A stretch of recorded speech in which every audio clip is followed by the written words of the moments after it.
I'm going to touch on hell, the different forms of hell that we know today. Okay? Now, we got the first form of hell. Well, the different form of hells that the Bible speaks of. You know, it's three forms of hell. When you read the word hell in the Bible, there's three different forms of hell when you read hell in the Bible.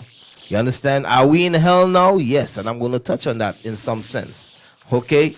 Now, hell, let me touch on the first hell. The first hell I'm going to touch on is the hell which is a condition of oppression and so forth. The word hell here, it ain't talking about Christ went somewhere in the ground and was tormented, and God went and saved him out of some torment in the ground. You understand? Okay, he's talking about it just mean that Christ's soul wasn't left in the grave. The Christians and them teach when you die now, you're going to go to hell and you're going to be tormented. The Christians and them teach today, if you die now, you're going to go, and if you was good, you're going to go up in the sky, right, and live up in the sky. But what Christianity have done, they have mixed Greek mythology with the Bible. It also means Hades. You know, Hades is the god of the underworld. Okay? So what Christianity have done, it have mixed hell or Hades with the scriptures. So when they talk about hell, they really talking about Greek mythology. And the second form of hell is what? The grave or the earth. A few moments later. Now let me tell you, brothers and sisters, something. There is a form of hell. You understand? That the Bible speaks of, which I'm going to get into and explain it to you all, because you all need to know this. Jacob trouble, which is judgment day, when Christ going to return. This hell that I'm reading about here is not the grave. This is another form of hell that I'm reading about here. Them, they ain't keeping no commandments. So when hell come to this place, you understand, these nations oppressing us, they're going to go through oppression as well, but they don't promise eternal life. Because they do, guess what? They're in the mix of their sin. Yo, I'm telling you all, there is a judgment or a torment that's coming to the wicked on this earth. Into hell. So this is another form of hell. Read on. Into the fire. Into what? The fire. Read on. That never shall be quenched. And that fire will never be quenched. Read on. Where their worm dieth not. Where your worm dieth not, meaning your spirit is not going to die. You're going to be burning forever inside that flame of fire. Okay, this is the third form of hell. That's when the nuclear bomb dropped. Imagine you getting burned like that forever. Imagine you getting burned like that forever because you can't keep your dick in your pants. Continue in that hot heat for 1,000 years or forever. And the thing about it, you ain't evaporating. You just feeling the pain. Imagine you getting burned like that forever because you can't keep your dick in your pants.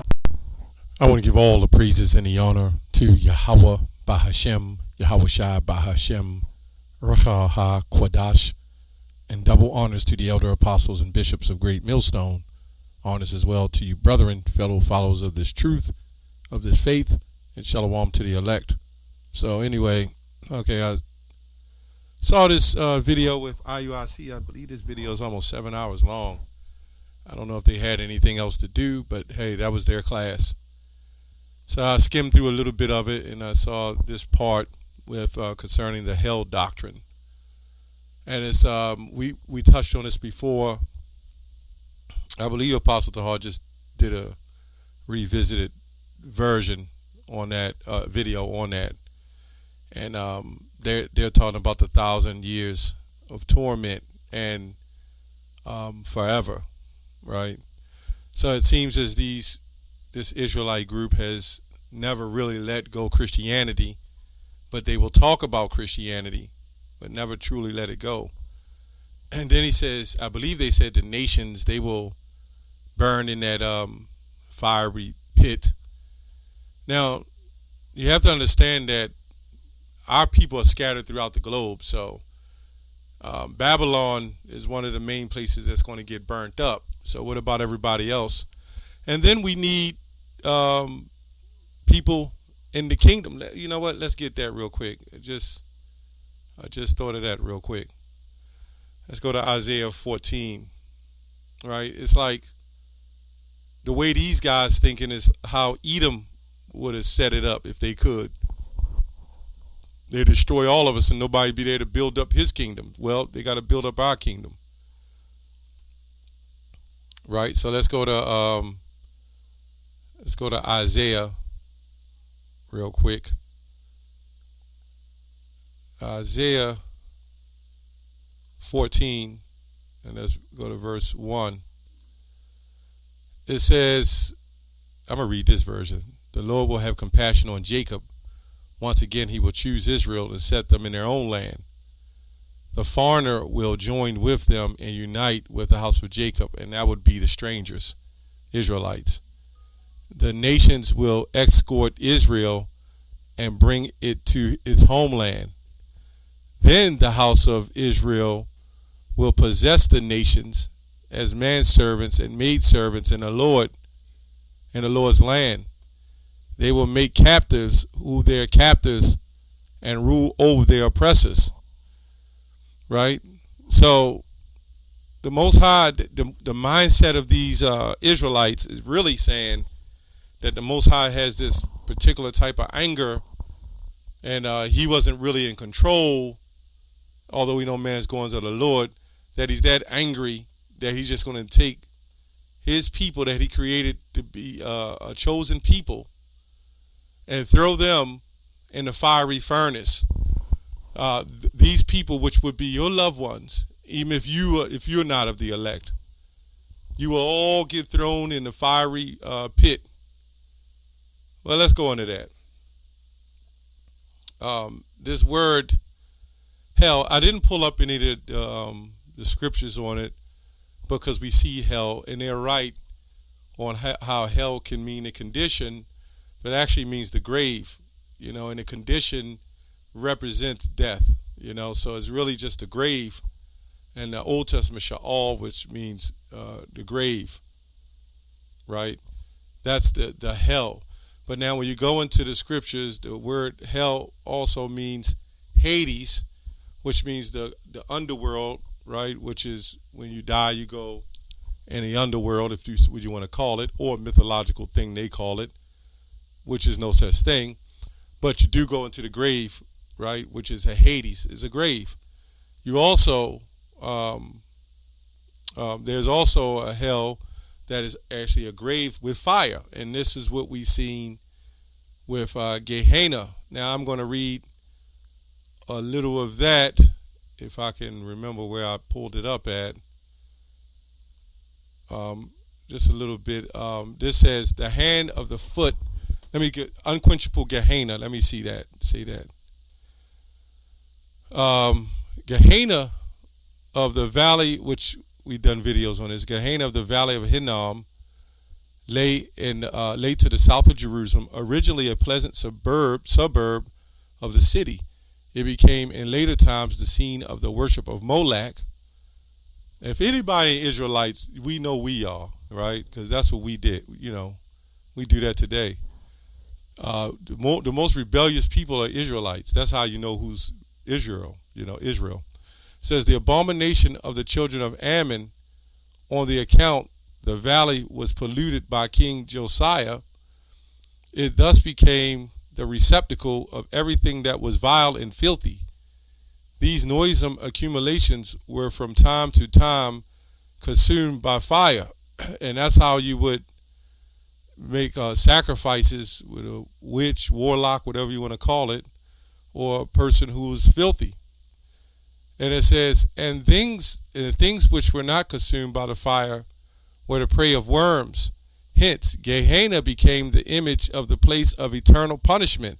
So you got to understand, when this is written, you got to go back in time, the way they saw it and the way it was written. Because when you throw something in fire, it burns technically forever, or that's a period of time.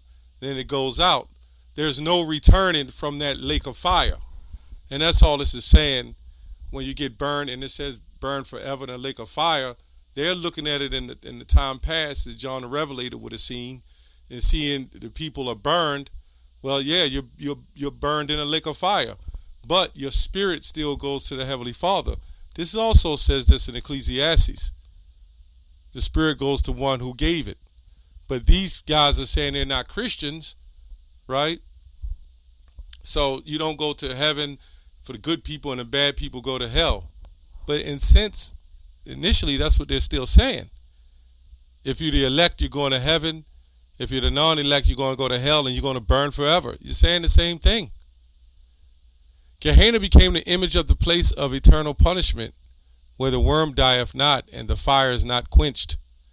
These terrible images are conclusive as the eternity of future punishment, so far as our nature is concerned and our knowledge reaches. So, just because, let me go on, it says, they are the symbols of a certain dreadful realities, too dreadful for human language to describe or human thought to conceive. Mark 9:23. So a lot of times when you see this, your mindset is automatically on, you're going to burn in hell. Now, the Most High already knew who the elect was and who wasn't.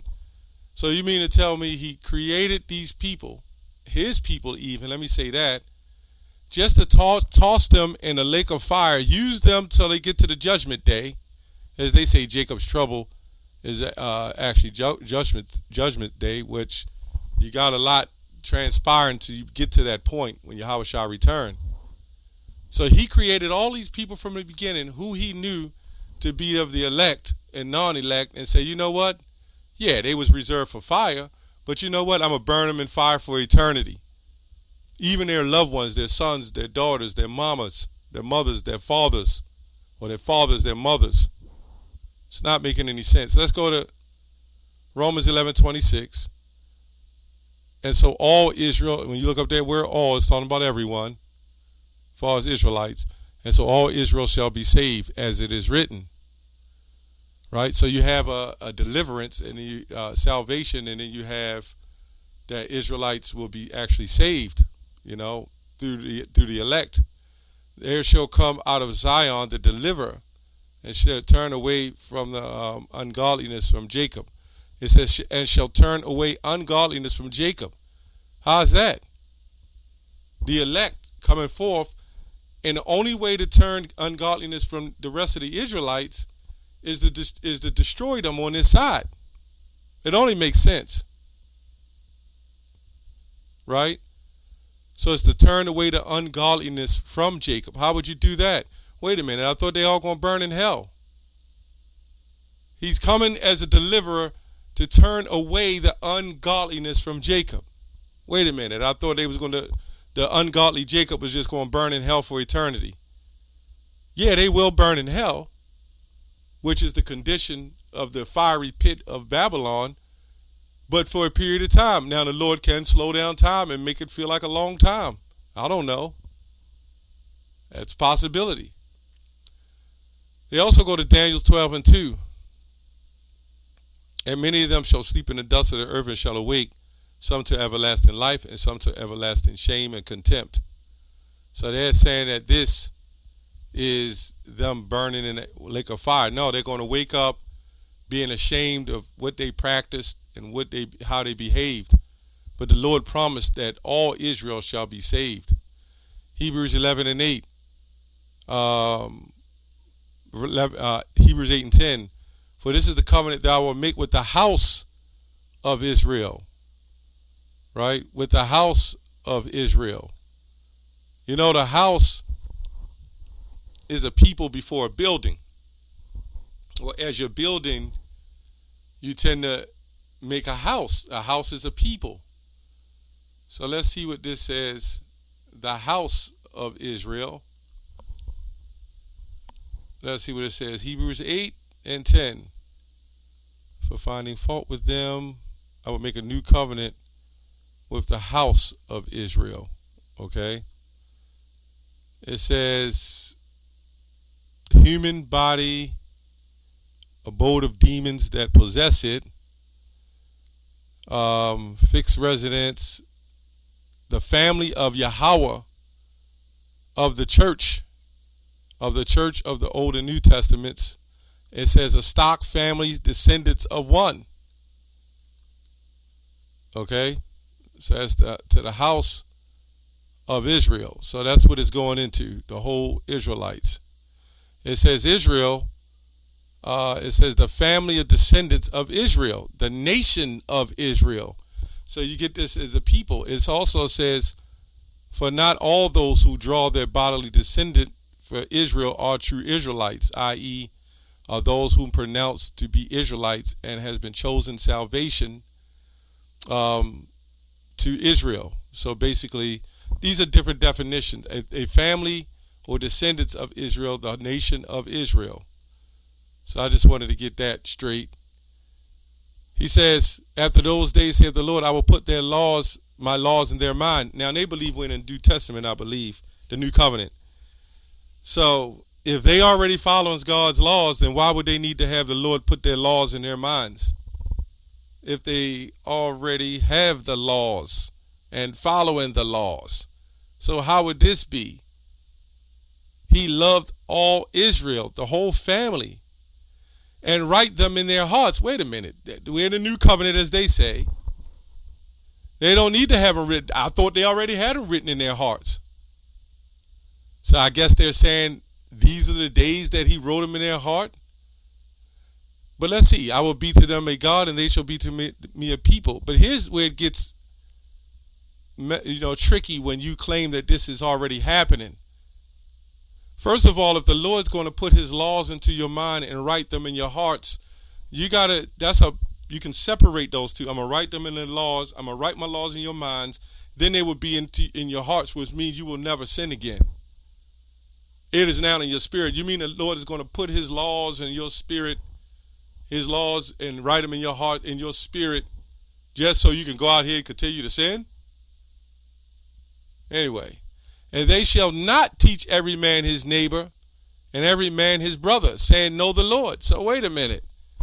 Seems to me we in the so-called New Covenant, they're still building. They're saying you got to keep the laws, and the Lord wrote them in your heart and everything else. So why are they still out teaching the neighbors? Why are they out still with this 12 tribes chart and going out teaching the people? Shouldn't have to do that. This proves we're not in the New Covenant. This also proves that at the end of it all, we will be made perfect, which goes back to completion. And the Most High is dealing with the whole house of Israel. It just starts with the elect.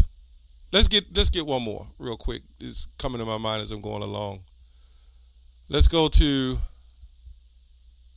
I'm going to try to go to John 11. Sometimes it's the way the Spirit goes. John 11. Let's go to 11 and 49. I believe it's 11 and 49. 11:49. And what? Talking about the high priest, the chief priest. And one of them named Caiaphas, being the high priest, that same year said unto them, ye know nothing at all, nor consider that it is expedient for us that one man should die for the people. Why do you think he died? He died for the Israelites, starting with the elect. You mean to tell me he died for them and then he's going to burn them in fire? Starting with the elect, though. We get that. And that the whole nation perish not. That's the key. That the whole nation perish not. Okay? And this spake he not of himself, but being a high priest that year, he prophesies that Yahushua should die for that nation. Says the whole nation. And not for that nation only, but that also he should be gathered together in one, the children of Yahweh that was scattered abroad. Right? So you have the Israelites that was scattered in the different nations.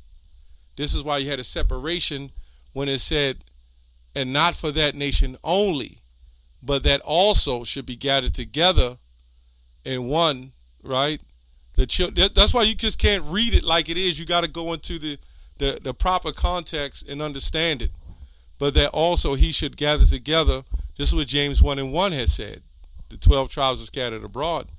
And one of the children of Yahweh that was scattered abroad. Now you're going to have Israelites that look like other nations, partaking of other nations' practices. So if we was old school in ancient time and we looked and we seen this, we'd be like, "Dag, these people look like different nations." But no, it's the lineage running to the Israelites. But anyway, it just doesn't make sense of this hell doctrine. It carries on to other things. It just doesn't make sense because the Lord said all Israel shall be saved. That's all I have on that. Shalom.